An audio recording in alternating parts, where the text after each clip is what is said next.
Hi guys, welcome again आपके अपने YouTube channel doctor सोनस tutorials पे। आज हमारा एक जूम सेशन शुरू होने वाला है जिसको मैं बहुत जल्दी अब इसके बाद अपलोड करूंगी। आज का टॉपिक है causes of onset of labour, यानी कि जब 9 मंथ्स कंप्लीट होने लगते हैं तो क्या ट्रिगर आता है, ऐसा क्या होता है बॉडी में कि सडनली पेन शुरू हो जाता है और यूट्राइन स्ट्रेच रिसेप्टर्स सारे स्टिमुलेट हो जाते हैं।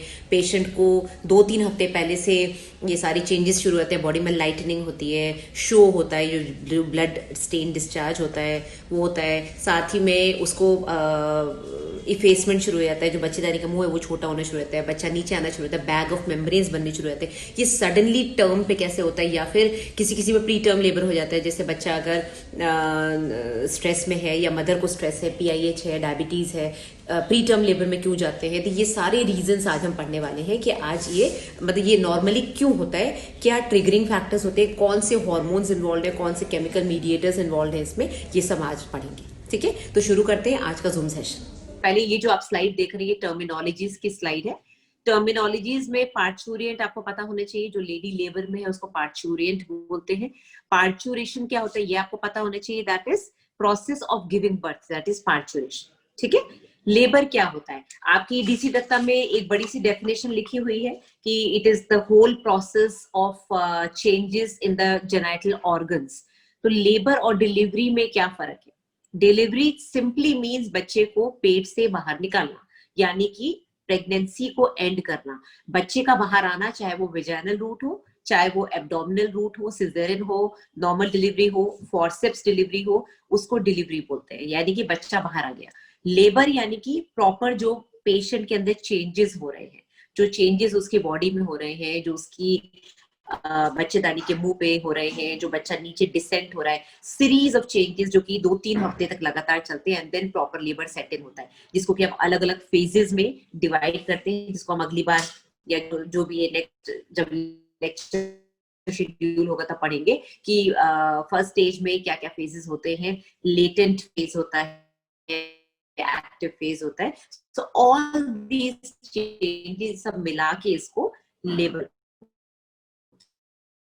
ओके, सो डिफरेंस बिटवीन, कुछ पूछना है तो उसको अनम्यूट करके आप बीच में क्वेश्चंस ले सकते हैं, because this time will go slow. ठीक है, हाँ, तो process of giving birth will be parturition. किसी भी PG या UG को नहीं समझ में आया या उनका कोई क्वेरी है तो दे कैन आस्क।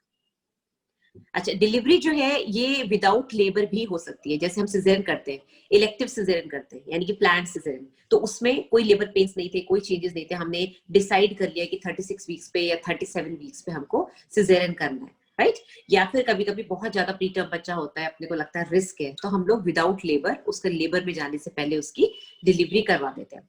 स्पॉन्टेनियस हमेशा हमेशा तभी यूज लेंगे जब बच्चा सिफेलिक प्रेजेंटेशन में होगा। सिफेलिक नहीं है तो फिर आप उसको स्पॉन्टेनियस नहीं बोलोगे। क्यों? क्योंकि अगर वो ब्रीच है और फिर भी आप नॉर्मल डिलीवरी करवा रहे हो तो वो स्पॉन्टेनियस नहीं होगा, असिस्टेड होगा, क्योंकि ब्रीच वाला बच्चा कभी भी अपने आप नहीं आ सकता बाहर, उसके सिर्फ एक पैर बाहर आ सकता है, बाकी आपको पूरा असिस्ट करना होता है, उसको कैसे पेल्विक से नीचे खींचना होता है, कैसे उसको रोटेट करके उसका anterior shoulder posterior shoulder deliver कराते हैं, फिर उसका हेड डिलीवर कराते हैं। So it is a totally assisted breach delivery, चाहे उसमें बाद में आप फॉरसेप्स लगाओ या ना लगाओ आपके ऊपर है, इट डिपेंड्स। हेड अगर फंस गया तो लगाया, और बाकी सिफेलिक प्रेजेंटेशन में अगर आपने फॉरसेप्स लगा दी या वेंटूज लगा दिया तो असिस्टेड डिलीवरी होगी, वो स्पॉन्टेनियस डिलीवरी नहीं है।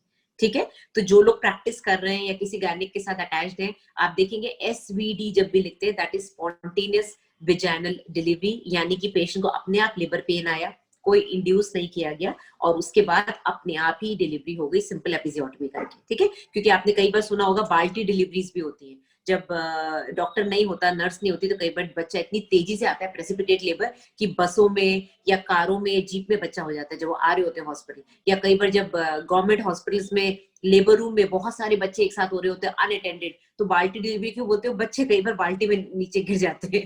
तो ये सब कॉमेडी शोज बहुत सारे होते हैं हमारे कंट्री में, क्योंकि बर्थ रेट बहुत ज्यादा है, नंबर ऑफ डॉक्टर्स कम है, गवर्नमेंट हॉस्पिटल में जितने होने चाहिए उतने कम है। तो basically spontaneous vaginal delivery is something which does not need any assistance, बच्चा अपने आप बाहर आता है, और इस तरफ सिफेलिक प्रेजेंटेशन होता है। Okay, next slide please. Okay, next slide में आप देखेंगे टर्मिनोलॉजीज। यूटोशिया, यूटोशिया यानी कि नॉर्मल लेबर, जैसे कि मैंने बताया normal labour should be at term. जब भी इससे कुछ अलग होगा तो उसको डिस्टोशिया बोलेंगे, यानी कि वो यूटोशिया नहीं है। तो एक तो टर्म पे होना चाहिए बिल्कुल 37 वीक्स के बाद, 37 से पहले है तो वो नॉर्मल लेबर नहीं है। सिफेलिक या वर्टेक्स प्रेजेंटेशन होना चाहिए। स्पॉन्टेनियसली अपने आप पेन आने चाहिए। अनड्यू प्रोलोंगेशन नहीं होना चाहिए, यानी कि लेटेंट फेज बहुत ज्यादा फंस गया, या prolonged failure, prolonged first stage हो गया, प्रोलॉन्ग्ड सेकंड स्टेज की वजह से फॉरसेप्स लगा दिया, तो कहीं भी प्रोलॉन्गेशन नहीं होना चाहिए। हम लोग एक पार्टोग्राम बनाते हैं, पार्टोग्राफी, जो कि ग्राफ में आप लोगों को पढ़ाऊंगी, शायद आपके कोर्स में है, मैंने देखा है किताब में। तो उसको हालांकि आजकल कोई उसको प्रॉपरली फॉलो नहीं करता है, क्योंकि ना इतना टाइम होता है। और जनरली जो लोग रिसर्च वर्क कर रहे हैं, हम लोगों ने जैसे जब मैं पीजी कर रही थी हमने पार्टोग्राम काफी भरे थे, हमारी सीनियर हमारी कंसल्टेंट भरवाती थी। तो उससे एक ये आइडिया लगता है कि आपके नॉर्मल से कितना डेविएशन होता है। जो पार्टोग्राम की जो लिमिट होती है कि अगर प्राइमरी में फर्स्ट फेज जो फर्स्ट स्टेज ऑफ लेबर है अगर वो 18 घंटे का है, तो किसी को 15 घंटे, किसी को 10 घंटे, किसी को 20 घंटे भी हो जाते हैं, तो उसको हम पूरा ट्रेस करते हैं पार्टोग्राफ को। दैट इज अ ग्राफ, कैसे वो चलता है। तो अनड्यू प्रोलॉन्गेशन जहां जहां होगा वहां पर उसको एबनॉर्मल मानेंगे। ठीक है। नेचुरल टर्मिनेशन का मतलब क्या है, यानी कि डिलीवरी के बाद आराम से प्लासेंटा यानी कि आवल निकल गई, ब्लीडिंग बंद हो गई, पेशेंट बिल्कुल ठीक हो गई, टांके लगा दिए। सो this is a normal course of labour. Natural termination जिसमें आपको पीपीएच हो गया या प्लेसेंटा फंस गया, आपको मैनुअल रिमूवल करना पड़ा, या फिर कभी कभी इतनी बुरी तरह रिटेन हो गया कि बच्चेदानी का मुंह सर्विक्स बंद हो गया, फिर आपको जीए देकर एनेस्थेटिस्ट को बुला के हाथ से मैनुअल रिमूवल करना पड़ा प्लेसेंटा का, दैट इज नॉट नॉर्मल। ठीक है। पीपीएच हो गया यानी कि पोस्ट पार्टम हेमरेज, या तो डिलीवरी के बाद यूट्रस एटोनी में चला गया, या फिर टीयर हो गया। आपको पता है ना जब 4 टीज, 4 टी होते हैं पीपीएच के। One is tone, most important. जब यूट्रस एटोनिक हो जाता है तो ब्लीडिंग बहुत ज्यादा होती है। सेकेंड इज टीयर, यानी कि एपिजियोटमी अगर दी है या फिर नहीं दी है, तो अंदर कोई टीयर हो गया, cervical tear, any kind of tear, vaginal tear, that can cause bleeding. तीसरा टी होता है थ्रोम्बस, यानी कि पेशेंट को कोई ब्लीडिंग डिसऑर्डर हो गया है, थ्रोम्बिन डिसऑर्डर हो गया है, तो that is third T. Fourth T is tissue, यानी कि अंदर कोई टिश्यू रह गया है, कोई टुकड़ा रह गया है प्लासेंटा का, जिसकी वजह से उसको ब्लीडिंग हो रही है। तो अगर पीपीएच हो रहा है तो that is not a normal labour. Okay. No complications to both, बच्चे में कोई कॉम्प्लिकेशन नहीं होना चाहिए। माँ का तो हमने सुन ही लिया, ऑफकोर्स माँ में और भी बहुत कुछ हो सकता है ब्लीडिंग के अलावा, उसको ब्लड प्रेशर उसका लो हो सकता है, हाई हो सकता है, उसको फिट्स आ सकते हैं। तो कुछ भी नॉर्मल जो ना हो, जो कि डेविएशन होगा नॉर्मल से, that will be termed as dystocia, abnormal labour. ठीक है। Deviation from the above. Next slide please. Okay. Naegele's formula किस किस को पता है? I can't see the people, but अगर आपको नहीं पता है then you should know. Naegele's formula हम लोग रूटीन में यूज करते हैं, and I have taught all my nursing staff, जितने भी डॉक्टर्स मेरे साथ अटैच है, कि आपको पता होना चाहिए। पेशेंट आपके पास एलएमपी लेकर आए, आप कैसे उसका ईडीडी कैलकुलेट करोगे? ठीक है। तो ईडीडी कैलकुलेट करना होता है निगेल्स फॉर्मूला से, which is simply 9 months + 7 days। जैसे फॉर एग्जाम्पल अगर पेशेंट का एलएमपी था 20 मार्च, 20 मार्च में आप, this is the third month of the year, okay, 20th March is the third month. So इसमें आप 9 months ऐड कर दो। 9 months आपने ऐड करे तो क्या फरवरी में आ गया? ओके। फरवरी में आ गए, क्योंकि नहीं सॉरी दिसंबर में आ गया, sorry. 3 + 9 will be 12, that will be December. And then आपने 20 डेट पे 7 days और ऐड कर दिए, so her EDD will be 27th of December। So 20 मार्च का अगर एलएमपी है तो EDD will be 27th of December। That is 9 months add करने के बाद 7 days और ऐड कर दो। ओके। So that is Naegele's formula. This slide shows you कितनी परसेंटेज डिलीवरीज कब होती है। ठीक है। तो अगर एट टर्म आप देखें, एग्जैक्टली एट टर्म 40 वीक्स, तो फिर वो सिर्फ 4% है। एग्जैक्टली जब 40 वीक्स की प्रेगनेंसी पेशेंट को कैलकुलेट करके देते हो कि आपका ईडीडी है, उस पर सिर्फ 4% पेशेंट्स की डिलीवरी होती है। मैक्सिमम होती है 2 हफ्ते पहले, यानी कि अराउंड 38 वीक्स, या फिर 1 हफ्ते बाद, यानी कि 41 वीक्स। बहुत सारे डॉक्टर्स 41 वीक्स तक वेट नहीं करते हैं, बट जनरली करना चाहिए। 40 वीक्स पे अगर पेशेंट आपके पास आया है और आपको लग रहा है कि भाई इसके बच्चेदानी का मुंह नहीं खुला है, और क्या करें, वेट करें कि नहीं करें, तो आप कलर डॉपलर करा लो। कलर डॉपलर अगर कह रहा है कि बच्चा बिल्कुल ठीक है, पानी की कोई खास कमी नहीं है, थोड़ा बहुत तो कम होता ही है टुवर्ड्स टर्म, और डॉपलर्स बिल्कुल नॉर्मल है, बच्चे की ब्लड सप्लाई नॉर्मल है, तो then you can wait easily for one week. UK में, क्योंकि मैंने 4 साल यूके में प्रैक्टिस करी है, वहां पर टर्म प्लस 10 नॉर्मल है, यानी कि 40 वीक्स प्लस 10 डेज, 41 प्लस 3 हो गया ना 10 डेज, 10 डेज यानी कि 1 वीक प्लस 3 डेज, सो 41 प्लस 3 तक वो लोग वेट करते हैं and they don't find it abnormal. अगर कोई प्रॉब्लम नहीं है तो टर्म प्लस 10 इज नॉर्मल, उसके बाद वो वेट नहीं करते, उसके बाद इंड्यूस करते हैं। ओके, तो 80% डिलीवरीज 2 वीक्स पहले या 1 वीक लेट होती है, 50% 1 वीक ऊपर नीचे हो सकता है 39 या 41 वीक्स, और 10% होती है 42 वीक्स में, which is very very rare. हमारी कंट्री में 42 वीक्स तक वेट नहीं करते अनलेस की पेशेंट खुद ही ना आए और घर ही बैठ जाए, ठीक है। और 4% 43 वीक्स पे होती है, जो कि I think it is just a bookish thing. मैंने कभी 43 वीक्स पे ना डिलीवरी करवाई है। हाँ, कभी कभी पेशेंट की डेट्स गलत हो या फिर वो खुद ही नहीं आते तो कुछ नहीं कर सकते। ऐसे में पेशेंट को डांट पक्का लगानी चाहिए कि अभी आपकी खुद की गलती वजह से अगर ये बच्चा खत्म हो जाता तो फिर क्या होता, ठीक है। तो आपको ये मानना चाहिए कि पता होना चाहिए कि ईडीटी पे सिर्फ 4% डिलीवरीज होती है, बाकी जो मैक्सिमम है 80% वो 2 वीक्स पहले या 1 वीक बाद होती है, between 38 to 41 weeks, right. Now 37 week से पहले जो होगी दैट विल बी प्रीटर्म, ये सबको पता है। 37 weeks is technically term pregnancy. Alright, next slide please. What causes labor? Now, अभी जो हम लोग आज का टॉपिक है causes of onset of labor. Now there are different theories कि लेबर किस वजह से होता है, और मैकेनिकल थ्योरीज हैं, हार्मोनल थ्योरीज हैं, बायोकेमिकल मीडिएटर्स हैं, बट जो मेन जो मोटा मोटा आपको पता होना चाहिए वो है कि uterine distension is a mechanical factor. Of course distension होता चला जाएगा, 7th 8th 9th मंथ की कैपेसिटी होती है यूट्रस की, तब तक वो डिस्टेंड होगा, उसके बाद वो अपना लेबर पेन स्टार्ट करवा देगा, ठीक है। फीटोप्लासेंटल कंट्रीब्यूशन बहुत इंपॉर्टेंट है, इसमें अभी हम पढ़ेंगे क्या होता है। ईस्ट्रोजन एंड प्रोजेस्टेरोन, ये बेसिकली 2 हार्मोन्स हैं, आपको पता है through out pregnancy progesterone high रहता है। प्रोजेस्टेरोन की विड्रॉल से लेबर पेन स्टार्ट होता है। जैसे प्रोजेस्टेरोन विड्रॉल से ब्लीडिंग होती है, वैसे प्रोजेस्टेरोन की विड्रॉल से लेबर पेन स्टार्ट होता है। प्रोस्टाग्लैंडिन्स कुछ केमिकल मीडिएटर्स हैं। प्रोस्टाग्लैंडिन्स इतने इंपॉर्टेंट है गायनी में, स्पेशली इवन सर्जरी में, मेडिसिन में, एज होल मेडिकल जो आपकी फील्ड है जहां जहां पेन होता है, बिकॉज प्रोस्टाग्लैंडिन्स ब्लड में निकलते हैं। These are chemical mediators which cause contraction, muscular contraction.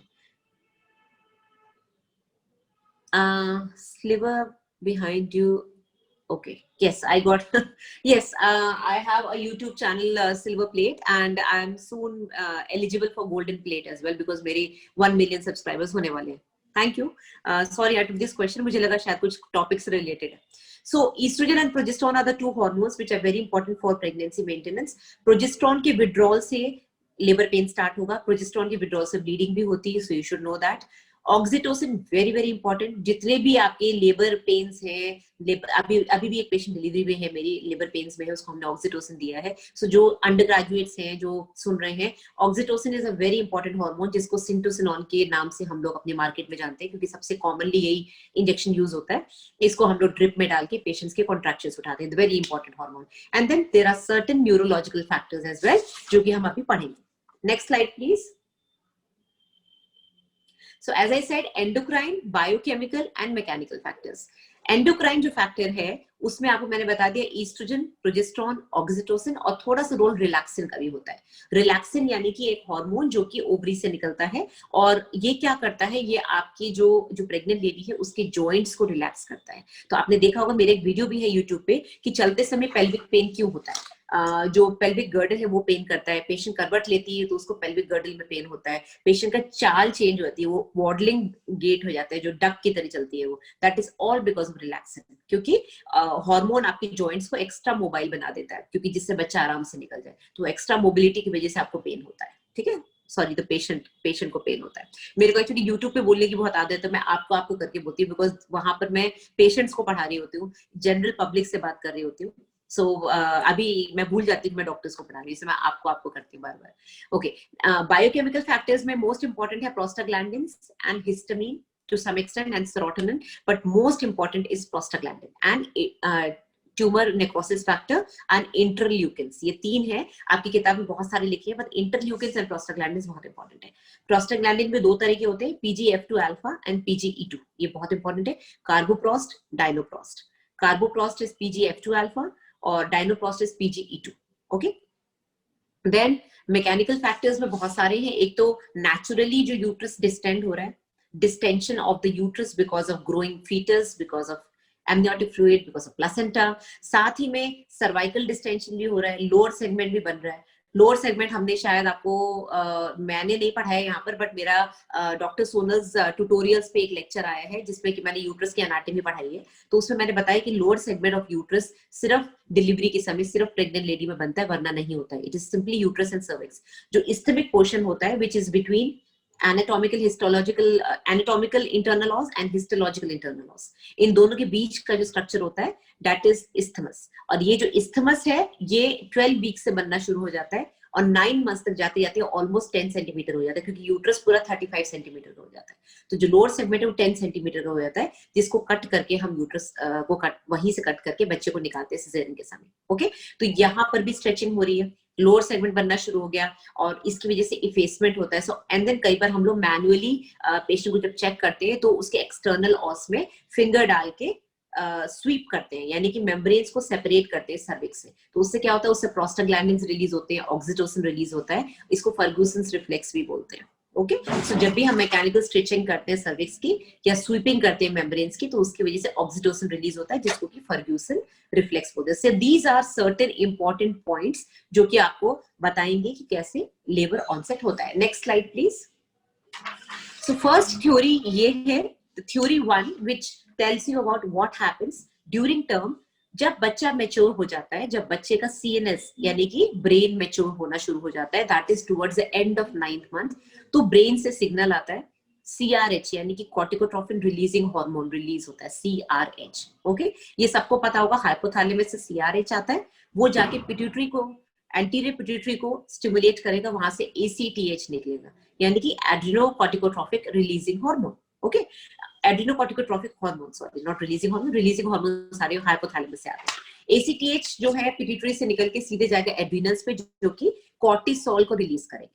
Cortisol और DHEA, DHEA का फुल फॉर्म बहुत बड़ा है, बट जो लोग PCOD पढ़ाएंगे या PCOD को ट्रीट करेंगे उनको ये रट जाएगा, डिहाइड्रो एपेंडोस्टेरोन एसिड, DHEA इसका शॉर्ट फॉर्म है। ये दोनों हार्मोन्स प्लासेंटा में जाके ईस्ट्रोजन में कन्वर्ट होते हैं। ईस्ट्रोजन में कन्वर्ट होने के बाद ईस्ट्रोजन का बहुत बड़ा रोल है, ये बहुत सारी चीजें रिलीज कराता है, ऑक्सीटोसिन को रिलीज कराता है, इंटरल्यूकिन्स को रिलीज कराता है, प्रोस्टाग्लैंडिन्स को रिलीज कराता है।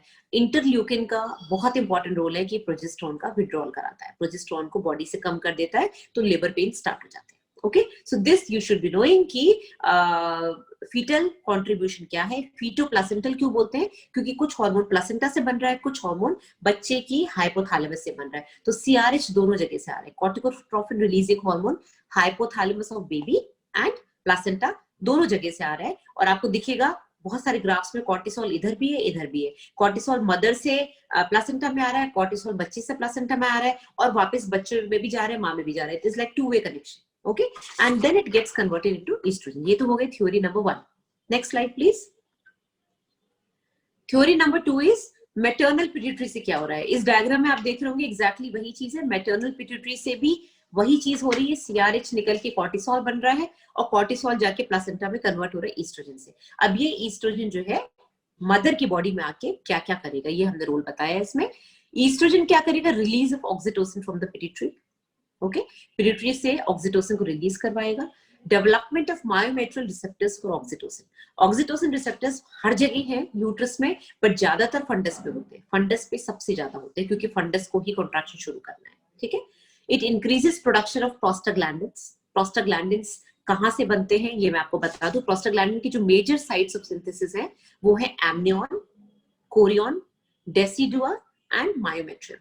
I hope you know these terminologies। Myometrium यानी कि यूट्रस की muscular layer, decidua is nothing but endometrium which is in a uterine pregnant uterus is called decidua। So जो यूट्रस का जो एंडोमेट्रियम होता है वो बच्चे को फूड सप्लाई प्रोवाइड करता है। तो जब पेशेंट प्रेग्नेंट होती है तो एंडोमेट्रियम को डेसिडुआ बोलते हैं। और amnion and chorion are parts of the placenta. Amniotic membrane पूरा बच्चे को कवर करती है, कोरियन बेसिकली ट्रोफोब्लास्टिक यूनिट बनाता है जहां से सारा ब्लड सप्लाई बच्चे को आता है, न्यूट्रिशन आता है। सो प्रोस्टाग्लैंडिन्स का सिंथेसिस यहां से होता है मेनली। ठीक है, then what else does estrogen do? It also increases the gap junctions। gap junctions क्या होते हैं? gap junctions दो सेल्स के आपस का कनेक्शन है।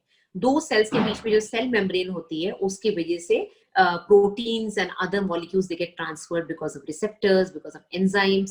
लेकिन जब gap junctions बनते हैं तो दोनों सेल्स ऐसे कनेक्ट हो जाते हैं, उनका साइटोप्लाज्म कनेक्ट होता है, जिससे फटाफट सारे मॉलिक्यूल्स जो सिग्नल्स आ रहे हैं, जो मॉलिक्यूल्स आ रहे हैं, जो मीडिएटर्स आ रहे हैं, फटाफट फटाफट उनकी चेन बनती चली जाए और वो जो उनका मिशन है वो कंप्लीट हो जाए, उनको रुकना ना पड़े बीच में कि हमको रिसेप्टर पकड़ेगा फिर लेके जाएगा। तो वो जो टाइम गैप होता है सब कम करने के लिए गैप जंक्शंस बनते हैं और ये ईस्ट्रोजन इंक्रीज करता है। Lysosomal disintegration causes more prostaglandin production. So oestrogen basically prostaglandin production करवा रहा है। Increases synthesis of myometrial contractile protein. Obviously, contraction के लिए myometrial contractile protein चाहिए होगा जो कि estrogen करवाएगा. Excitability of myometrial cell membranes. क्योंकि अगर एक्साइटेबिलिटी नहीं होगी तो फिर वो कॉन्ट्रैक्शन का जो फोकस होता है, आपको पता होगा जो लोग सिजेरियन करते हैं या फिर कई बार नॉर्मल डिलीवरी में भी जब यूट्रस एटोनिक हो जाता है तो कई बार जो ट्यूब के पास जो कॉर्नो होता है, जो बच्चेदानी के जो यूट्रस जो ट्यूब के जहां इंसर्शन होता है that is called cornu. Cornu से कहते हैं it is like pacemaker, it is like heart का पेस मेकर होता है ना, ऐसे नोड होती है. इसी तरह से कॉर्नो के पास हम लोग अगर प्रोस्टाग्लैंडिन इंजेक्ट करें so that is the pacemaker of the uterus जहां से कॉन्ट्रैक्शन इनिशिएट होता है. तो ये एक्साइटेबिलिटी जो मायोमेट्रियल सेल मेम्ब्रेन की है वो यहीं से आती है. तो जब हम प्रोस्टाग्लैंडिन इंजेक्ट करते हैं तो यूट्रस कई बार कॉन्ट्रैक्ट हो जाता है और ब्लीडिंग बंद हो जाती है. ठीक है. सर्वाइकल एंड विजाइनल सॉफ्टनिंग भी ईस्ट्रोजन की वजह से होती है. आपको पता होगा जब इनफर्टिलिटी के पेशेंट्स आते हैं जिनमें ईस्ट्रोजन की कमी है तो सर्वाइकल म्यूकस बहुत थिक हो जाता है और जब ओवुलेशन का टाइम होता है तब सर्वाइकल म्यूकस बहुत थिन हो जाता है, सॉफ्टनिंग हो जाती है. तो सिक्रीशंस इंक्रीज करवाते हैं जिससे बच्चा आराम से निकल जाए और सर्विक्स और विजाइना को सॉफ्ट करवाते हैं. So any pregnant lady specially during labour उसका सर्विक्स बिल्कुल सॉफ्ट होगा, बिल्कुल. ठीक है. Next slide please. Third theory is increase fetal production of DHEA जो मैंने बताया एंड कॉर्टिसोल. ये सिर्फ ईस्ट्रोजन ही इंक्रीज नहीं करते, they also inhibit the conversion of foetal pregnenolone to progesterone. यानी कि बेसिकली ये प्रोजेस्टेरोन का लेवल बॉडी में कम कर रहे हैं. तो सडनली प्रोजेस्टेरोन जब कम होता है तो EP रेशियो कम हो जाता है ना. PE रेशियो सॉरी, प्रोजेस्टेरोन कम होगा ईस्ट्रोजन बढ़ेगा तो ये रेशियो में जो ऑल्टरेशन आता है, प्रोजेस्टेरोन कम होना और ईस्ट्रोजन का हाई होना, उससे लेबर इनिशिएट होता है. इट इज नॉट कि सडनली प्रोजेस्टेरोन चला एकदम बॉडी से निकल गया, ऐसा नहीं होता. It is just the ratio which alters, absolute fall नहीं होता. तो ये जो रेशियो ऑल्टर होता है उसकी वजह से प्रोस्टाग्लैंडिन प्रोड्यूस होते हैं. So what are the triggers? Next slide please. What are the triggers? ऐसा क्यों हो रहा है कि बच्चे में सडनली CRH रिलीज हो रहा है, कॉर्टिसोल बन रहा है और ईस्ट्रोजन आ रहा है और मदर के अंदर भी ये हो रहा है. तो इनको ट्रिगर करने के क्या कारण है? एक तो CNS की मैच्योरिटी जिसकी मैंने बताया, सिग्नल जाता है, there is some signal, we don't know exactly, we just experimenting, but this is the most accepted theory कि जब बच्चा मैच्योर हो जाता है 37 वीक्स के बाद, शुरू से उसको, पेशेंट को आपने देखा होगा 8th 9th मंथ से ब्रैक्सटन हिक्स कॉन्ट्रैक्शंस आते हैं, विच आर पेनलेस कॉन्ट्रैक्शंस और रिदमिक भी नहीं होते हैं. They just kind of उसको फील होता है कॉन्ट्रैक्शन हो रहा है बट पेन नहीं हो रहा है. That is just something because uterus के अंदर कोई भी अगर चीज आती है, चाहे वो पॉलिप हो, चाहे वो फाइब्रॉइड हो या फिर ब्लड क्लॉट हो, तो यूट्रस की आदत है उसको कॉन्ट्रैक्ट करके बाहर निकालना. तो इसी तरह से जब बच्चा बड़ा हो जाता है, डिस्टेंशन काफी हो जाता है, तो जो यूट्रस की जो मसल्स हैं वो कॉन्ट्रैक्ट करके उसको बाहर फेंकने की कोशिश करती है. सो that is called Braxton Hicks contractions. तो जब बच्चा मैच्योर हो जाता है तो ये कॉन्ट्रैक्शंस जो ट्रू लेबर में कन्वर्ट हो जाते हैं, पेनफुल लेबर में कन्वर्ट हो जाते हैं. ठीक है. Second trigger can be uterine distension. Uterine distension यानी कि इतना ज्यादा डिस्टेंशन हो गया, that causes stimulation of stretch receptors. Stretch receptors से गैप जंक्शन बनेंगे जो मैंने अभी बताया, दोनों सेल्स का आपस में साइटोप्लाज्मिक कनेक्शन, जिससे डायरेक्टली मॉलिक्यूल्स जो है ट्रांसफर हो जाए, सिग्नल ट्रांसफर हो जाए. ऑक्सीटोसिन रिसेप्टर्स बढ़ेंगे, डिस्टेंशन की वजह से ऑक्सीटोसिन रिसेप्टर्स बढ़ते हैं एंड CAPs यानी कि कॉन्ट्रैक्टाइल प्रोटीन्स बढ़ते हैं. ठीक है. Now role of oxytocin receptors मैं आपको बता दूं, more number of oxytocin receptors are present in the fundus than the lower segment and the cervix. इसका क्या प्रैक्टिकल implication है? जब हम लोग सिजेरियन करते हैं तो कई बार हम देखते हैं कि प्लासेंटा निकालने के बाद, बच्चा निकलने के बाद यूट्रस एकदम पत्थर जैसा हो गया. एनेस्थेटिस्ट ने ऑक्सीटोसिन दे दिया, सिंटोमेट्रिन दे दिया, मेथर्जिन दे दिया, उसके बावजूद ब्लीडिंग बंद नहीं हो रही है. जो यूट्रस का जो ऊपर फंडस है वो आप टच करें बिल्कुल पत्थर जैसा है, बट नीचे से ब्लीडिंग बंद नहीं हो रही. आपने यूट्रस को खोला हुआ है, आप स्टिच लगा रहे हैं, बट आप देख रहे हैं कंटिन्यूअस ब्लीडिंग हो रही है लोअर सेगमेंट से. कारण ये है कि लोअर सेगमेंट में ऑक्सीटोसिन रिसेप्टर्स कम होते हैं, सर्विक्स पे भी ऑक्सीटोसिन रिसेप्टर्स कम होते हैं. तो आपको एनेस्थेटिस्ट से रिक्वेस्ट करनी पड़ेगी कि मेथर्जिन लगाएं. मेथर्जिन जो है वहां का लोअर सेगमेंट को कॉन्ट्रैक्ट करवाएगा और ऑक्सीटोसिन की डोज बढ़ाएंगे तो शायद वहां के रिसेप्टर्स काम करने शुरू हो जाए. रिसेप्टर का नंबर एंड सेंसिटिविटी जैसे जैसे डिलीवरी डेट पास आती है, 9th मंथ खत्म होता है, वैसे वैसे इनकी सेंसिटिविटी बढ़ती चली जाती है, पहले इतने सेंसिटिव नहीं होते, ठीक है। ऑब्वियसली ड्यूरिंग लेबर इनका पीक सेंसिटिविटी होती है, क्योंकि that is the time when the patient is about to deliver. And oxytocin stimulates synthesis and release of prostaglandins. तो प्रोस्टाग्लैंडिन्स सिर्फ ईस्ट्रोजन नहीं, ऑक्सीटोसिन की वजह से भी रिलीज होते हैं और एम्नियन और कोरियन से रिलीज होता है, ठीक है। Next slide please. Third trigger can be, first trigger was CNS maturity, second trigger was simply distension, third trigger is vaginal examination. हम लोग पेशेंट को इंड्यूस करने के लिए कई बार उसको स्ट्रिपिंग के लिए बुलाते हैं, यानी कि 37-38 वीक्स पे जब पेशेंट आता है तो उसको आप इंटरनल एग्जामिन करके विजाइना में आप उसके जो मेम्ब्रेन्स फील हो रही है, if you can insert one finger then just move the finger around the membrane like a balloon, आपको फील होगा, आप उसको ऐसे मूव करोगे तो यू कैन फील हल्का सा ब्लड एंड म्यूकस बाहर आएगा, बिकॉज आप उसको सेपरेट कर रहे हो। जब आप सेपरेट करोगे, मैकेनिकली स्ट्रेच करोगे सर्विक्स को, तो प्रोस्टाग्लैंडिन्स रिलीज होंगे और साथ में ऑक्सीटोसिन भी रिलीज होगा, which is called Ferguson's reflex, okay. तो अब क्या होगा, जब आप ऐसे करोगे तो ईस्ट्रोजन भी रिलीज होगा, ऑक्सीटोसिन भी रिलीज होगा और उसके साथ साथ सारे प्रोस्टाग्लैंडिन्स भी रिलीज होंगे। न्यूरोलॉजिकल मीडिएटर्स में आपको बता दूं कि there are two types of receptors, एक अल्फा और एक बीटा। ये दोनों अल्फा वाले जो है वो ईस्ट्रोजन से स्टिमुलेट होते हैं, बीटा वाले जो है प्रोजेस्टेरॉन से स्टिमुलेट होते हैं। तो बीटा रिसेप्टर्स रिलैक्सेशन करवाते हैं, जब प्रोजेस्टेरॉन जब तक हाई रहेगा, और कई बार हम लोग पेशेंट को जो प्रीटर्म लेबर में जा रही है या जिसको मिसकैरेज हो रही की चांसेस है, थ्रेटेंड मिसकैरेज है, उनको हम कई बार प्रोजेस्टेरॉन देते हैं। क्यों देते हैं? फर्स्ट ट्राइमेस्टर से लेके सेकंड थर्ड ट्राइमेस्टर तक प्रोजेस्टेरॉन चलता है, जिससे यूट्रस शांत रहे, यूट्रस में पेन ना आए, ऑलराइट। तो बीटा रिसेप्टर्स का यही काम है, क्योंकि प्रोजेस्टेरॉन के कंट्रोल में रहते हैं, तो ये रिसेप्टर्स जो है यूट्रस को रिलैक्स करवाते हैं। अल्फा रिसेप्टर्स जो है ईस्ट्रोजन के रिसेप्टर्स हैं, और ये क्या करेंगे, दीज आर कॉन्ट्रेक्टाइल रिस्पॉन्स होता है, these are present around the cervix and in the lower part of the uterus. तो क्योंकि ये नीचे की तरफ होते हैं, तो जब आप स्ट्रेचिंग करेंगे सर्विक्स की या फिर स्ट्रिपिंग करेंगे मेम्ब्रेन्स की, सेपरेट करेंगे, तो उससे ये वाले रिसेप्टर्स स्टिमुलेट हो जाते हैं, ओके। तो ऑक्सीटोसिन इन ईस्ट्रोजन इन रिसेप्टर्स पे एक्ट करके कॉन्ट्रैक्शन बढ़ाता है, right? So these are the triggers. Fourth trigger, next slide please. Fourth trigger which causes preterm labor is stress. Now we all know कि stress में steroid release होता है, हम जब भी stress में होते हैं हमारी body adrenaline secrete करती है। इसी तरह से जब बच्चा stress में है, अब बच्चा कब stress में आएगा, जब IUGR है, या फिर अगर पेन शुरू हो गया पेशेंट को और बच्चा इतना मेच्योर नहीं है कि वो पेन को सहन कर सके, क्योंकि जब पेन आता है तो बच्चे का सिर दबता है, बच्चे का सिर दबता है तो बच्चे में इतना ताकत होनी चाहिए कि उस पेन को सहन कर पाए। अगर बच्चा कमजोर है, IUGR है या फिर प्री टर्म है, तो वो पेन को सहन नहीं कर पाएगा, उसकी वजह से कई बार वो मेकोनियम पास कर देता है, उसकी वजह से उसके बॉडी के अंदर कॉर्टिसोल रिलीज होता है, जिससे ये लेबर और ज्यादा बढ़ता है। कॉर्टिसोल रिलीज होने से वापस से वो पूरा जो अभी हमने ट्रिगर पढ़ा है कि ईस्ट्रोजन रिलीज होगा, फिर कुछ prostaglandin and tumour necrosis factor, interleukins, ये पूरा कैस्केड शुरू हो जाता है। तो stress is a very important thing. Maternal stress कब होगा? मैटरनल स्ट्रेस होगा जब पेशेंट को PIH है या फिर डायबिटीज है, हाइपरटेंशन है, any pregnancy complication causes stress in the mother और causes stress in the baby, जिससे placental insufficiency. Placental insufficiency is very very important for any kind of IUGR pregnancy. PIH में, PET में, eclampsia में क्यों बच्चा कमजोर पैदा होता है? Because it is placental insufficiency. किसी भी chronic medical disease जो कि मदर को है या फिर pregnancy induced disease में अगर ऐसा हो रहा है, so that is because of placental insufficiency कि बच्चे को proper food supply, blood supply नहीं मिल रही है, जिस कारण से बच्चा कमजोर हो रहा है। Okay, next slide please. Now in this slide I've told you this is just a simple flow chart of what we have discussed abhi tak. Preterm labor, mini labor, maternal stress, fetal stress, ये सब basically maternal HPA axis को stimulate करते हैं।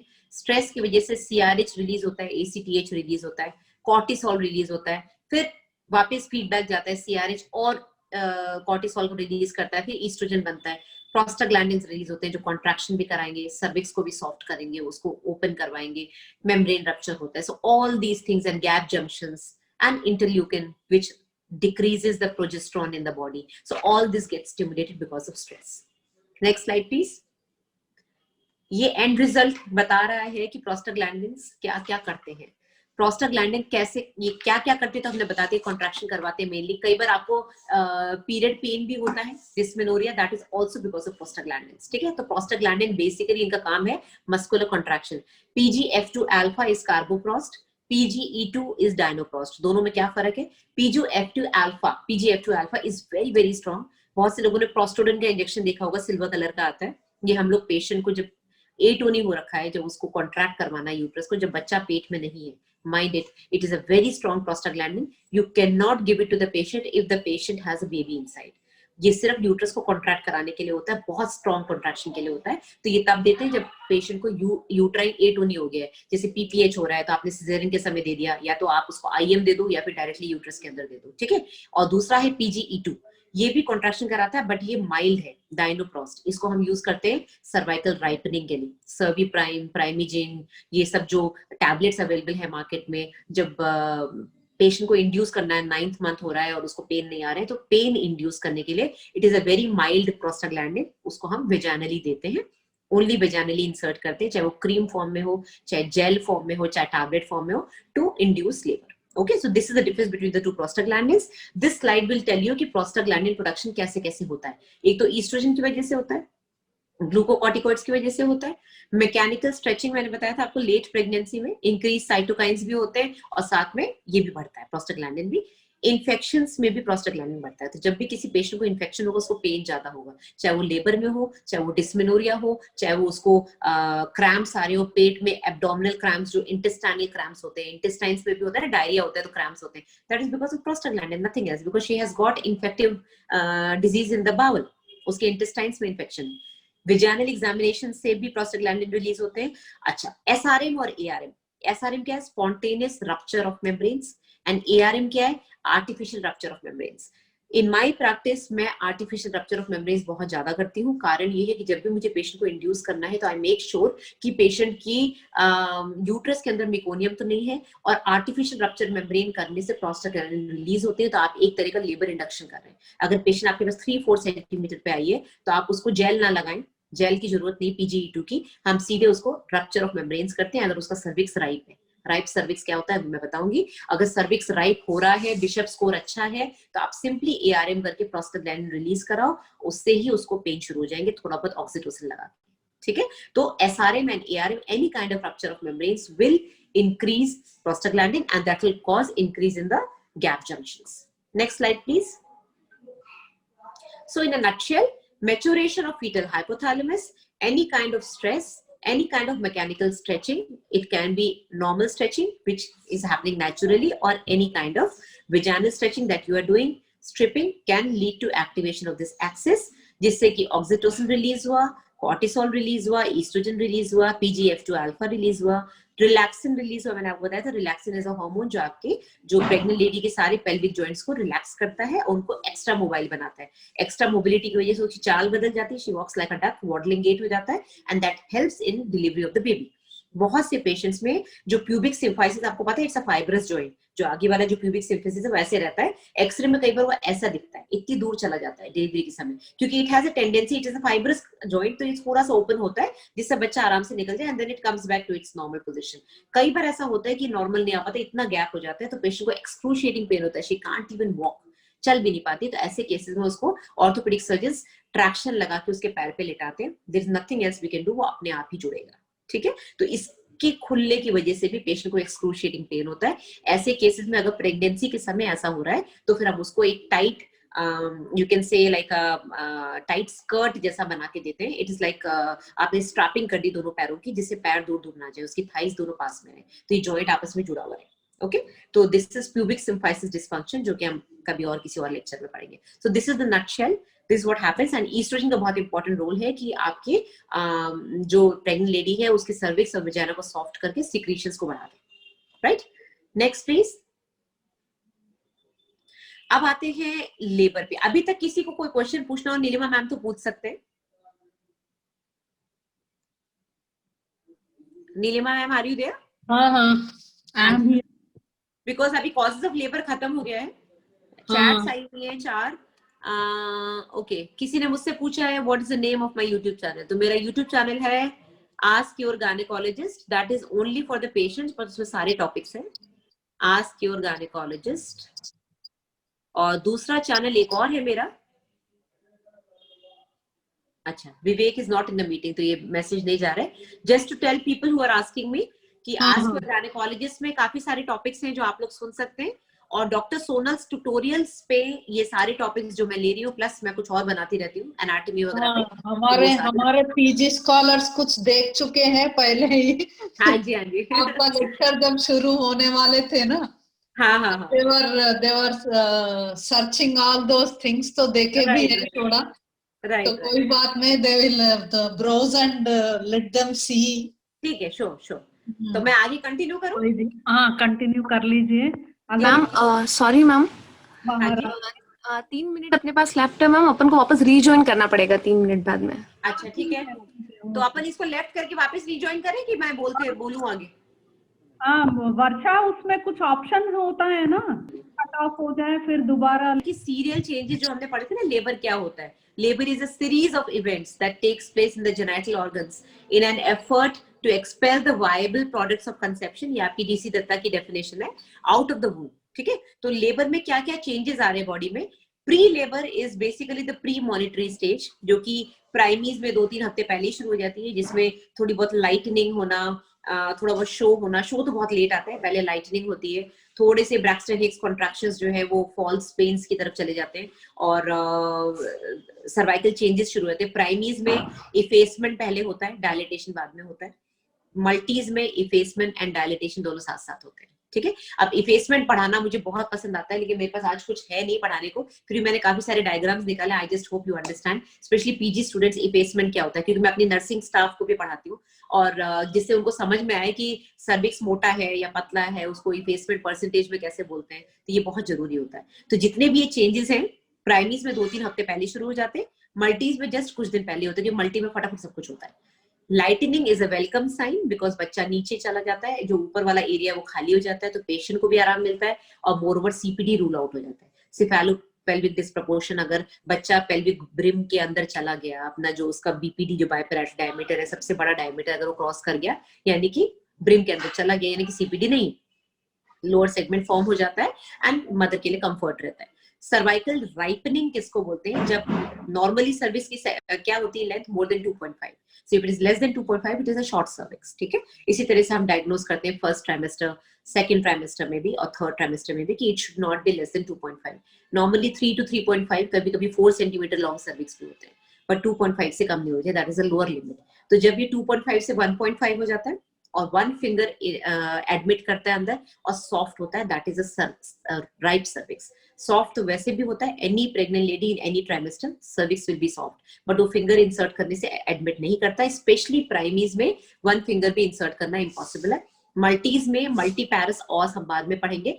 मल्टीपैरस ऑस में बहुत सी ladies में ऐसा होता है कि 2 फिंगर आराम से इंसर्ट होती है, even though she is not in labour, even though she is at 34 weeks, 32 weeks. तो इट डिपेंड्स उसका सर्विस कितना खुला था उस समय। डिलीवरी कई बार दाइयां पेट दबा दबा की करती है, तो परमानेंटली खुल जाता है थोड़ा सा cervix, but that is not in labour. ठीक है, so cervical ripening is when it is 1.5 centimetre, at least 1.5 centimeter, and 1 finger dilatable. It can be less than 1.5 also. And show, abhi hum aage padhenge, and false pains. So these are the serial changes which happen. Next slide please. So मैं अभी एक के बाद एक आपको diagrams दिखाऊंगी. Try to understand. See the difference between the two diagrams. इसमें बच्चा आप देख रहे हैं पेल्विक ब्रिम को क्रॉस नहीं किया है. सेकेंड में आपको दिख रहा है बच्चे ने एंगेजमेंट कर ली है, पेल्विक ब्रिम के को क्रॉस करके नीचे आ गया है. ठीक है, next slide please. Now, this slide, if you see the first diagram, purple color का जो cervix है, you can see the length. पहले में almost 3 to 4 सेंटीमीटर लेंथ है, बिल्कुल बंद है. सेकेंड में भी वो बिल्कुल बंद है, बट इफेसमेंट हो रहा है, यानी कि टेकिंग अप हो रहा है. जो लोअर सेगमेंट, आपने कभी गुब्बारा खुला है? गुब्बारे को जब फुलाते तो वो इतना बड़ा होता है. जो बस गुब्बारा है नहीं, वरना मैं दिखाती. मान लीजिए इतना बड़ा गुब्बारा है, तो उसका जो फुलाने वाला है, आप उसको ऐसे पकड़ के फुलाते, वो इतना लंबा होता है. वो धीरे धीरे जैसे जैसे डिस्टेंट होता जाता है, आपको पकड़ने वाली जो कैपेसिटी जो उसके मुंह है, वो इतना छोटा होता चला जाता है. वो इतनी बड़ी ट्यूब से करते करते करते इतना छोटा सा रह जाता है. सो that is exactly what is happening in the uterus. In the lower segment, ये जो आप देख रहे हैं पर्पल कलर का सर्विक्स, पहले डायग्राम में आप देख रहे हो कैसे खुल रहा है, वो ऐसे खुलता चला रहा है. इस इतना सा सर्विक्स ऐसे खुलता चला जा रहा है. This is what is happening. ऊपर तो यूट्रस है, राइट, और ये जो इतनी बड़ी सर्विक्स थी और लोअर सेगमेंट तो ऐसे खुलता चला जा रहा है, that is it, this is effacement. ठीक है, तो जब आप नीचे से फील करते हैं तो आप बेसिकली ये थिकनेस फील करते हैं। तो पहले जब आप फील करें तो आपको ये पूरी थिकनेस फील हो रही थी, ये पूरी, और जब आपने वापस नीचे से फील किया तो आपको इतना सा रह गया, तो आपको इतना सा फील हो रहा था। This is what cervix is, इतना सा सर्विक्स फील होता है, this is what effacement is. ठीक है, सेकंड डायग्राम अगर आप देखें तो सेकंड में आपको दिख रहा है कि पेल्विक ब्रिम को क्रॉस करके बच्चा नीचे पेल्विस में एंटर कर गया है। तो this is how, this is what lightning is.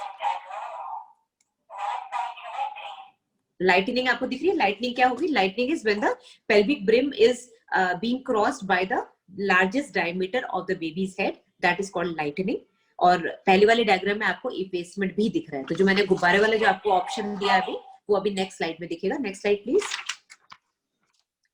Lightning में क्या हुआ ये आप लोगों को समझ में आ गया? Lightning is when the baby जो 36 वीक्स पे एकदम जिफे स्टर्नम तक था, बिल्कुल स्टर्नम के लेवल तक था, lower part of the sternum के लेवल तक, वहां से उसने जगह छोड़ दी कि वो नीचे चला गया, नीचे सेटल हो गया पेल्विस में, तो सीपीडी रूल आउट हो गया। मैटरनल जो डिस्कम्फर्ट था, जो उसको cardio respiratory, I am sorry my camera talks a lot, so जो प्रेजेंटिंग पार्ट जो सिंक हो गया lower pole of the uterus में, उससे जो उसका जो कार्डियो रेस्पिरेटरी प्रॉब्लम्स जो पेशेंट को होती है, जब वो बोलती है, हाफ जाती है, चलने में दिक्कत होती है, वो सब थोड़ा सा कम हो जाता है, क्योंकि उसका जो प्रेशर होता है वो कम हो जाता है। डायफ्राम जो ऊपर पुश हो गया था, जो उसकी कैपेसिटी कम हो गई थी, टाइडल वॉल्यूम, उसके लंग्स पे जो प्रेशर था वो कम हो जाता है। तो it is a welcoming sign for the patient and for the baby as well, because वो सीपीडी रूल आउट हो चुका है। ठीक है, then coming to the cervical changes, effacement, जैसे मैंने अभी बताया था, इस डायग्राम में आपको दिख रहा है कि डायलिटेशन के साथ साथ इफेसमेंट हो रहा है।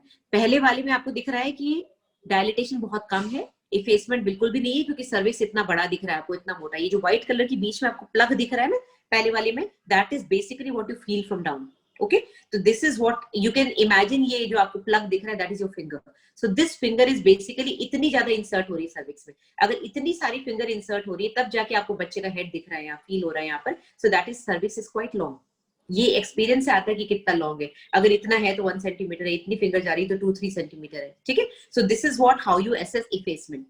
सेकंड में थोड़ा सा खुला हुआ है, तो आई वुड से इतनी फिंगर आपके अंदर जा रही है, तो that is just about 1.5 centimetre long cervix, that is ripe होना शुरू हो गया। और सेकंड में एकदम पेपर थिन सर्विक्स है, आपको सर्विक्स एकदम बीच में जो गैप है उसमें हेड फील हो रहा है, आपको बीच के गैप में प्रेजेंटिंग पार्ट यानी कि हेड फील हो रहा है, और साइड में पतला सा एक पेपर थिन सर्विक्स है, that is called fully effaced 100%, यानी कि 10 centimetre, that is not 10 centimetre, that is 100% effaced. ठीक है, इफेसमेंट को हम परसेंटेज में बोलते हैं। तो पहला वाला जो है, आप ऊपर वाला डायग्राम देखना, नीचे वाला नहीं, पहले वाले में it is no effacement, second में 50% इफेस्ड, एंड लास्ट वाले में 100% इफेस्ड। सो 100% लिखते नहीं, फुल्ली इफेस्ड लिखते हैं। तो जो गायनेकोलॉजिस्ट प्रैक्टिस कर रहे हैं वो या तो लिखेंगे 10-20% इफेस्ड या 50-60% इफेस्ड, और लास्ट में लिखेंगे फुल्ली इफेस्ड, कंप्लीटली इफेस्ड, क्योंकि वो इतना थिन हो चुका है लास्ट वाले में कि इससे ज्यादा पतला नहीं होना, अब सिर्फ वो खुलेगा, अब डायलिटेशन शुरू होगा। नीचे जो आपको दिखा रहे हैं that is dilatation. Dilatation basically 1 finger, 2 finger और उसके बाद 3 फिंगर नहीं होता है, ये बड़ा नॉर्मल कॉमन है, राजस्थान में ज्यादातर नर्सेस को ऐसे सिखाया जाता है, 3 फिंगर 4 फिंगर। मैं हमेशा ये बोलती हूँ, आप 3 फिंगर 4 फिंगर कैसे इंसर्ट कर सकते हो पेशेंट में, वो ऑलरेडी लेबर में इतना पेन में, आप ज्यादा से ज्यादा 2 फिंगर कर सकते हो। फिंगर्स भी सबकी विड्थ अलग होती है, अब जैसे मेरी 2 fingers it will be 3 centimetre, किसी की बहुत ही पतली फिंगर्स होगी that will be just about 2 centimetre. So 1 finger loose है कि टाइट है वो आपको पता चल जाएगा, अगर टाइट है तो आप उसको थोड़ा सा हल्का सा मूव करके देख सकते हैं, मेम्ब्रेन स्वीप कर सकते हैं, अगर लूज है तो भी आप फील कर सकते हैं कितना लूज है, अगर लूज है तो आप 2 फिंगर डाल के देखो तो उसमें वो 2 फिंगर टाइट हो जाएगा, 2 फिंगर लूज है यानी कि इतनी फिंगर खुल रही है सर्विस के अंदर, that is almost 3 to 4 centimetre.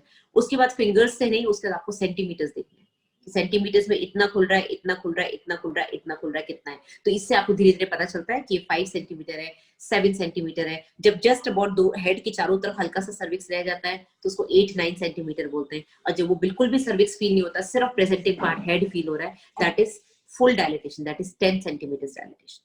Okay, तो this is very very practical thing, I am sure undergraduates को बहुत ज्यादा समझ में नहीं आएगा, पोस्ट ग्रेजुएट्स को भी अब जब तक पीवी नहीं करेंगे तब तक समझ में नहीं आएगा, but you should know what is the difference between effacement and dilatation. Okay, next diagram please. Next diagram में भी आपको यही चीज दिखाई है, but I think this is more clear. पहले वाले में आपको दिख रहा है 0% इफेस, यानी कि बिल्कुल भी इफेसमेंट नहीं, आपको दिख रहा है पूरा पूरा जो ट्यूब है वो ऐसे बनी हुई है, बच्चा ऊपर है, मेम्ब्रेन्स है बच्चे के चारों तरफ, और उसकी जस्ट नीचे जो सर्विक्स है वैसे पूरा बंद है, इंटरनल लॉस भी बंद है, एक्सटर्नल लॉस भी बंद है। अब क्या होगा, अब अब आप देख रहे हैं सेकंड में हल्का सा खुल गया है, इंटरनल ऑस नहीं खुला है, इट इज जस्ट उसकी लेंथ कम हो गई है, ठीक है, सर्विक्स की लेंथ कम हो गई है, तो इंटरनल ऑस अभी भी बंद है, this is my internal os and this is the external os, तो इंटरनल ऑस अभी भी बंद है, ऐसे खुल रहा है, यानी कि जो लोअर सेगमेंट है वो टेकन अप हो रही है। तो बेसिकली इफेसमेंट क्या है, if I read the definition, it is a taking up of the lower segment around the uterus, that is around the baby's head। तो बच्चे के हेड के चारों तरफ जब लोअर सेगमेंट उसको ऐसे पकड़ लेता है और उसके चारों तरफ स्प्रेड आउट हो जाता है, ऐसे करके स्प्रेड आउट होना शुरू हो जाता है, यहाँ हेड आ जाता है, that is called effacement, right. तो सेकंड में आपको दिख रहा है 50% इफेस्ड है, क्योंकि ऑलमोस्ट जो पहले सर्वाइकल लेंथ थी वो आधी रह गई है, और लास्ट में it is 100% effaced, fully effaced है, ठीक है, क्योंकि बिल्कुल इतना पतला सा रह गया, अभी भी बंद है, अभी खुलना शुरू करेगा, अभी ऐसे ऐसे खुलना शुरू करेगा। अब आपको दिख रहा है कि सिर्फ एक्सटर्नल ऑस को खुलना है, इंटरनल ऑस पूरा खुल चुका है, so this is 100% effaced cervix. और अगर डायलिटेशन देखें तो पहले वाले में तो वन फिंगर भी नहीं जा रही है, सेकंड वाले में भी वन फिंगर नहीं जा रही, सेकंड वाले में I would say it will B one finger tight, one finger tight है, तो आप इजीली इसको जो मेम्ब्रेन आपको बीच में जो दिख रही है, दोनों के गैप में, सर्विस के बीच में गैप है, उसमें आप फिंगर डाल के मेम्ब्रेन को स्ट्रिप कर सकते हैं, दैट इज स्वीप कर सकते हैं, that will release prostaglandins and that will let the patient go into labour. Alright, कुछ पूछना है कि आगे बढ़े? मैडम आप कंटिन्यू कर लीजिए। ठीक है, नेक्स्ट इस लेक्चर का काफी चेंजेस है, I think they can understand all these things easily. ठीक है, ठीक है, हाँ, डेफिनेशंस जो है let them read from the book itself first, बिल्कुल, दे शुड बाय हार्ट, आप तो समझाओगे बस, बिल्कुल बिल्कुल, they have to learn it by heart the definitions. ठीक है, okay, you can continue. Next slide please Himanshu. Thank you. Internal os dilatation, canal dilatation is more in the upper part than the lower, with corresponding stretching of the lower segment. That is called cervical effacement. अभी आपने देखा internal os and external ऑस, जैसे कि मैंने आपको बताया था, ऐसे था, इंटरनल ऑस फैलता चला गया, साथ साथ में जो लोअर सेगमेंट था वो भी फैलता चला गया। तो बेसिकली अब ये जो ऐसे खड़े थे अभी ऐसे होते चले गए, गुब्बारे की तरह बनते चले गए, अभी सिर्फ नीचे एक्सटर्नल ऑस बंद रह गया। और ये प्राइमीज में ज्यादा होता है, मल्टीज में तो क्या होता है, मल्टीज में इफेसमेंट के साथ साथ डायलिटेशन होता है, ऐसे ऐसे होता है, ऐसे। प्राइमीज में ये ऐसे जाता है, एक्सटर्नल ऑस टाइट बंद होता है, मल्टीज में इफेसमेंट भी हो रहा है, साथ साथ डायलिटेशन भी हो रहा है, ऐसे जाता है। तो that is why they deliver fast. Okay, तो internal os dilatation, canal dilatation more in the upper part then the lower part. तो अपर पार्ट पहले खुल रहा है, लोअर पार्ट अभी तक नहीं खुला है प्राइमरीज में, तो दिस इज इफेसमेंट।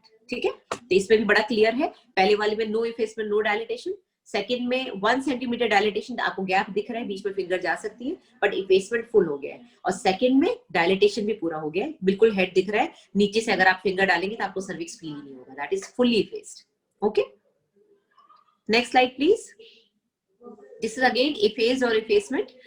पहले वाले में सेम चीज वही दिखाई है, no effacement no dilatation, second में पूरी तरह से इफेस हो गया, आपको दिख रहा है सर्विक्स की जो लेंथ थी खत्म हो गई, बस वो इतना सा रह गया, डायलिटेशन जस्ट अबाउट 1 फिंगर है, सेकंड में आपको दिख रहा है अराउंड 5 सेंटीमीटर इतना दूर चला गया, इफेसमेंट फुल हो गया, और लास्ट में बिल्कुल ऐसे हो गया, अब आपको कुछ फील नहीं हो रहा, नीचे आप हाथ डालेंगे आपको सिर्फ हेड फील होगा, that is it, no cervix. ठीक है, नेक्स्ट स्लाइड प्लीज। हाँ, नेक्स्ट स्लाइड में भी एग्जैक्टली यही है, 0%, 30% इज जस्ट सब्जेक्टिव, 30%, 50%, 20%, 70% ये सब सब्जेक्टिव होते हैं। आज अगर मैं एग्जामिन करूंगी और डॉक्टर नीलिमा एग्जामिन करेंगी सेम पेशेंट को, या फिर कोई और एग्जामिन करेगा, सबकी परसेंटेज अलग आएगी, so everybody has a subjective thing, सबकी फिंगर्स की विड्थ अलग होती है, सबका सब्जेक्टिव फीलिंग अलग होती है, आपने क्या फील किया, so don't go into the percentage, धीरे धीरे आपकी खुद की एक बन जाएगी कि हाँ कितना इफेसमेंट है। ठीक है, 100% इफेसमेंट बहुत इंपॉर्टेंट है, फुली इफेस हो चुका है। Next slide please. Okay, show क्या है? Show basically expulsion of the cervical mucus है। सर्विक्स के अंदर एक म्यूकस प्लग होता है जिसको कि प्रोटेक्शन के लिए हमेशा बॉडी बना के रखती है, बहुत थिक प्लग होता है, जो कि मैंने एनाटॉमी वाले लेक्चर में भी बताया हुआ है। तो it is very important to maintain that plug so that uterus के अंदर कोई इंफेक्शन ना जाए। So when that plug is discharged along with some blood, क्योंकि जब वहां पर कैपिलरीज ब्रेक कर देंगे, पतली पतली छोटी छोटी कैपिलरीज होती है, जब आप पेशेंट को स्वीप करते हो, स्ट्रिपिंग ऑफ द मेम्ब्रेन करते हो, तब भी पेशेंट को बोलना पड़ता है कि आप घर जाओगे तो थोड़ी सी ब्लीडिंग होगी, दैट इज बिकॉज आपने स्वीप करा है मेम्ब्रेन को, तो जो भी थोड़ा बहुत ब्लड वेसल्स कैपिलरी बर्स्ट हुई है तो उसकी वजह से उसको थोड़ी ब्लीडिंग होगी। इसी तरह से जब सर्विक्स खुलना शुरू होगा, इफेसमेंट होगा, डायलिटेशन होगा, तो कुछ चीजें फटेंगी, कुछ पतली पतली मेम्ब्रेन्स, कुछ पतले पतले ब्लड वेसल्स फटेंगे, so that causes show. So it is basically cervical secretion, which is mucus plug, along with capillary rupture of the cervix and raw decidual cervix due to stretching of the lower segment. So lower segment जब stretch होगा तो कुछ चीजें जो फट के निकलेंगी, उसका हल्का फुल्का ब्लड आएगा, बहुत ज्यादा नहीं होता। किसी किसी केस में हमने देखा है एक्सेसिव शो होता है, कई बार इतना शो होता है कि हमको डर लग जाता है ब्लीडिंग कहाँ से आ रही है, बट वो धीरे धीरे अपने आप बंद हो जाती है। इमीडिएटली सोनोग्राफी करते हैं, इमीडिएटली चेक करते हैं प्लासेंटा लो तो नहीं है और कोई इंजरी तो नहीं हो गई पेशेंट को। अगर आपने कोई इंजरी नहीं करी है तो सेल्फ इंजरी तो नहीं होगी, तो इट माइट बी जस्ट कोई बड़ी कैपिलरी बर्स्ट हो गई, वो धीरे धीरे जैसे जैसे बच्चा नीचे आता है, प्रेशर पड़ता है, वो अपने आप ठीक हो जाती है। Okay, so show, lightening and then cervical effacement, ये हमने पढ़ा। नेक्स्ट है cervical mucus plugs. Next slide please. This is cervical mucus plug which is showing how it protects the cervix, और ये डिस्चार्ज होता है तब शो आता है। Okay, next slide please. Coming to false contractions, Braxton Hicks contractions and the true contractions. जो real contractions होंगे, which is very obvious, they will be at intervals, constant intervals. धीरे धीरे इंटरवल कम होता जाएगा, पहले 15-15 मिनट पे आएंगे, फिर 10-10 मिनट पे आएंगे, फिर पेशेंट बोलेंगे हर 2 मिनट पे कॉन्ट्रैक्शन आ रहा है। ठीक है, they will be painful and they will be felt in the front as well as the back, क्योंकि जैसे जैसे बच्चा पेल्विक इनलेट के अंदर घुसता है वो रेक्टम पे भी प्रेशर डालता है। जो लोग डिलीवरीज करवाते हैं, जो उन्होंने देखी है, जब आप देखेंगे कि पेशेंट ने पॉटी करनी शुरू कर दी, पेशेंट ने स्टूल पास करना शुरू कर दी, यानी कि बच्चा बिल्कुल नीचे रेक्टम को प्रेस करता हुआ पेल्विक फ्लोर तक आ चुका है, यानी कि डिलीवरी होने वाली है। ठीक है, तो जो ट्रू पेन है लेबर का, वो सिर्फ आगे नहीं रहेगा, वो पीछे भी जाएगा, बैक पे भी, सेक्रम पेन, और जैसे मेंस्ट्रुअल पेन कई बार रेडिएट होके हील्स तक जाता है, वैसा पेन होगा, क्योंकि वो बिल्कुल प्रोस्टाग्लैंडिन्स वहीं से सिक्रीट होते हैं, वहीं से रिलीज हो रहे हैं, और वो सारी नर्व स्टिमुलेट होके हील्स तक पेन जाता है। तो पीछे lower back pain is very very important.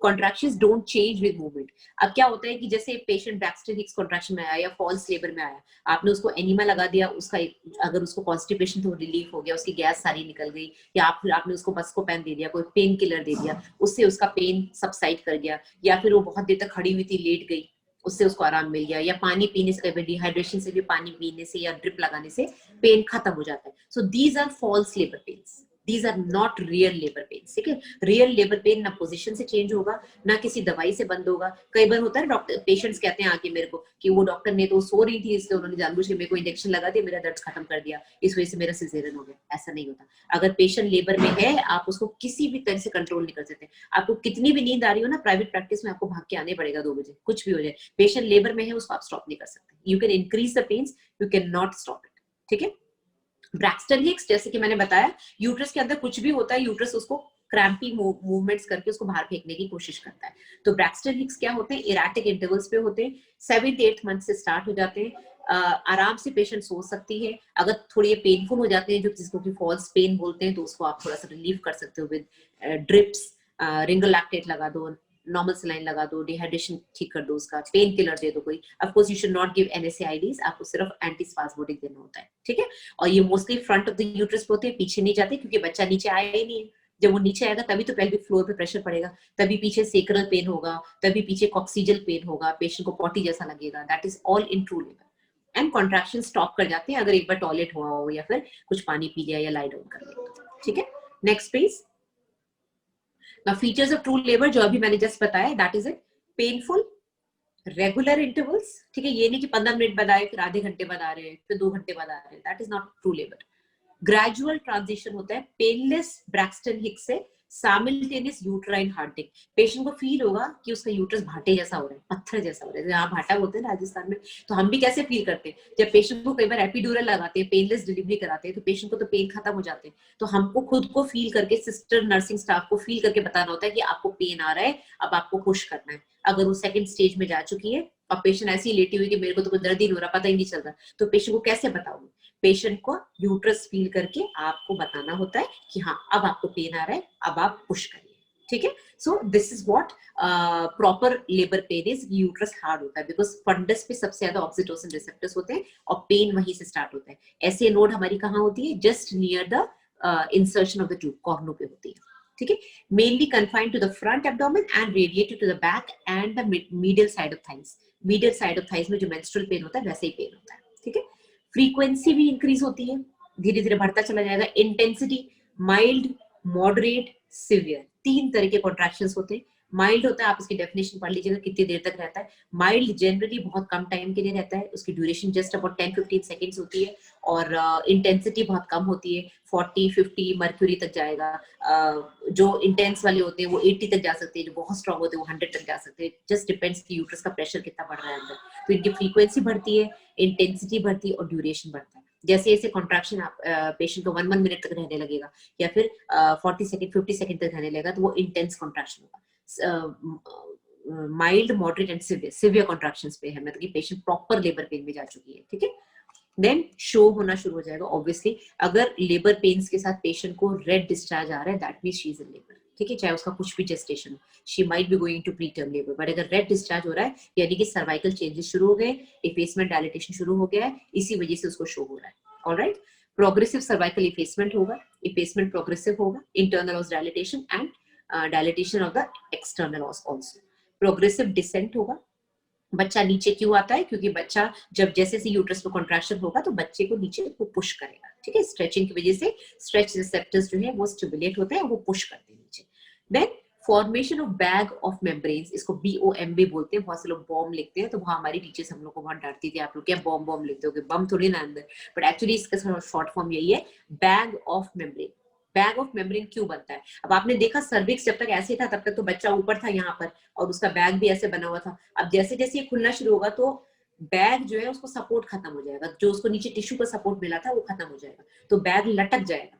तो लटकने की वजह से जब उसका सपोर्ट खत्म हो जाएगा तो बैग ऐसे बल्जी सा आपको फील होगा नीचे से, और जब पेशेंट प्रॉपर लेबर में जब उसको कॉन्ट्रैक्शन आ रहा है उस समय वो बल्ज करेगा, अच्छा खासा एकदम बल्ज करेगा। It is very easy at that time to rupture the membrane, या तो आप इंस्ट्रूमेंट से करो या फिर कई बार फिंगर से रप्चर हो जाता है, इतना ज्यादा टेंस बैग होता है, ठीक है। जिसमें पानी बिल्कुल नहीं है उसका बहुत छोटा सा बैग बनेगा, बहुत ज्यादा टेंस नहीं होगा। जिसका पानी अच्छा खासा है, अंदर लाइकर बहुत है, उसका अच्छा खासा बैग बनेगा। सो बेसिकली जब स्ट्रेचिंग होती है लोअर सेगमेंट की तो मेम्ब्रेन इजीली डिटैच होती है, लोअर पार्ट अनसपोर्टेड हो जाता है सर्वाइकल डायलिटेशन की वजह से जो बल्ज करता है, एंड कॉन्ट्रैक्शन के समय और ज्यादा टेंस हो जाता है। तो आप कई बार फील करेंगे कॉन्ट्रैक्शन के समय आपको सर्विक्स भी लगेगा ऐसे खुला हुआ है दूर दूर, बैग भी इतना मोटा है, फिर जैसे ही कॉन्ट्रैक्शन खत्म हुआ सर्विक्स थोड़ा पास आ जाता है और बैग वापस ऊपर चला जाता है, तो उस समय रप्चर करना थोड़ा मुश्किल हो जाता है, क्योंकि जब स्ट्रेच हो रहा होता है कॉन्ट्रैक्शन के समय बहुत अच्छा स्ट्रेच होता है, बाद में वो थोड़ा लूज हो जाता है।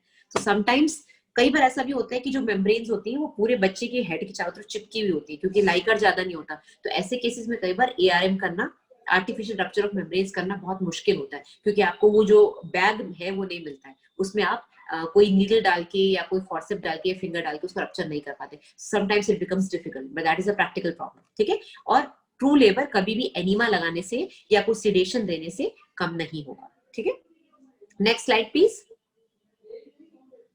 फॉल्स पेन यानी कि Braxton Hicks contraction throughout pregnancy रहते हैं, इसको स्पूरियस लेबर भी बोलते हैं। प्राइमीज में ज्यादा होता है क्योंकि प्राइमीज में पहली बार यूट्रस इतना डिस्टेंड होता है तो यूट्रस रिएक्ट करता है, यूट्रस के मसल्स रिएक्ट करते हैं, ठीक है। 1 to 2 weeks before in primi and of course few days before in multi, मैंने आपको बताया था अभी। Generally due to cervical stretching and lower segment की stretching which causes irritation of the neighbouring ganglia, okay.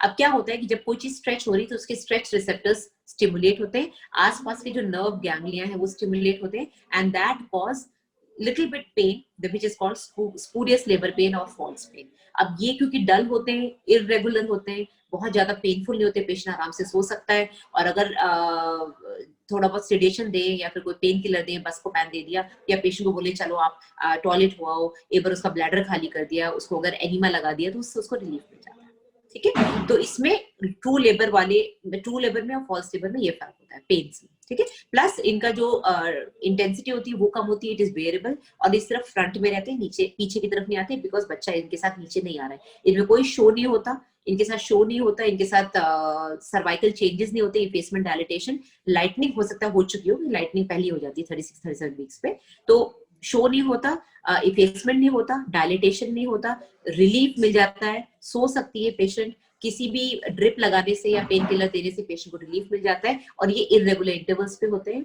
और ये धीरे धीरे इंटेंसिटी इनकी बढ़ती है, ठीक है। यूट्रस की हार्डनिंग भी नहीं होती है। अब डिसेंट कैसे होता है, next slide please. Here the baby descends through the pelvic inlet towards the pelvic floor. Descent occurs due to contraction के समय, हम लोग कई बार पार्टोग्राम जब वो करते हैं, ग्राफ को प्लॉट करते हैं, तो बोलते हैं ना भाई डिसेंट नहीं हो रहा है, उसमें बहुत सारी अलग अलग चीजें होती है। सर्वाइकल डायलिटेशन नहीं हो रहा है तो फेलियर टू प्रोग्रेस हो गया, या फिर डायलिटेशन हो रहा है डिसेंट नहीं हो रहा, तो या तो बच्चे के गले में कॉर्ड टाइट है, या फिर कॉर्ड शॉर्ट है, शॉर्ट कॉर्ड की वजह से भी होता है, या फिर सीपीडी हो सकता है, सिफेलोपेल्विक डिस्प्रपोर्शन, या फिर बच्चा ठीक से रोटेटेड नहीं है। रोटेशन ऑफ द हेड भी बहुत इंपॉर्टेंट होता है ना, कि जो डायमीटर्स होती है, सारे डायमीटर्स हम पढ़ेंगे, तो अगर बच्चा सही डायमीटर पे नहीं आ रहा है या अच्छे से फ्लेक्स नहीं है हेड, एक्सटेंडेड हेड आ रहा है, तो उसका बहुत बड़ा डायमीटर पेल्विस में आ जाता है, तो वो डिसेंट नहीं कर पाता है। एमनियोटिक फ्लूइड प्रेशर भी होता है, एमनियोटिक फ्लूइड अगर होगा तो बच्चा आराम से फिसलता हुआ नीचे आएगा। स्विमिंग पूल में पानी नहीं होगा तो बच्चा फंस जाएगा, यूट्रस उसको ट्रैप कर लेगा, पानी होगा तो आराम से खिसकता हुआ नीचे आ जाएगा। And abdominal muscle contraction, muscles के कॉन्ट्रैक्शन जो है ये भी हेल्प करते हैं। Next, engagement. Just a word about engagement. Engagement occurs when the largest diameter of the fetal head fits into the largest diameter of the maternal pelvis. ठीक है? So, as the fetal head engages, the head moves towards the pelvic brim in either the left or the right occipital transverse position.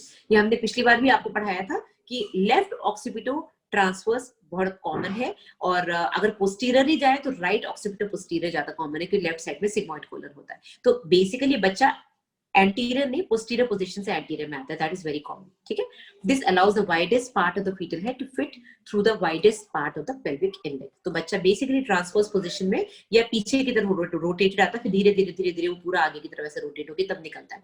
तो ये हम जब delivery पढ़ेंगे तब बताएंगे आपको। That's it. आई थिंक इससे ज्यादा मैं नहीं पढ़ाऊंगी आज, क्योंकि फिजियोलॉजी ऑफ लेबर बहुत बड़ा टॉपिक है, इसको मैं नेक्स्ट में कवर करूंगी। अभी हमने कॉजेज पढ़ लिए कि क्यों लेबर पेन स्टार्ट होता है, कैसे स्टार्ट होता है, कौन से हार्मोन्स प्ले करते हैं, और कैसे आप ट्रू लेबर और फॉल्स लेबर को डिस्टिंग्विश करोगे। लाइटनिंग, सर्वाइकल इफेसमेंट, डायलिटेशन का डिफरेंस बहुत जरूरी है। शो आ रहा है तो डेफिनेटली ट्रू लेबर है, और इसके आगे जो फिजियोलॉजी है अब हम प्रॉपर लेंगे कि अब लेबर पेन स्टार्ट हो गया, अब हम पेशेंट को कैसे क्या करेंगे। ठीक है।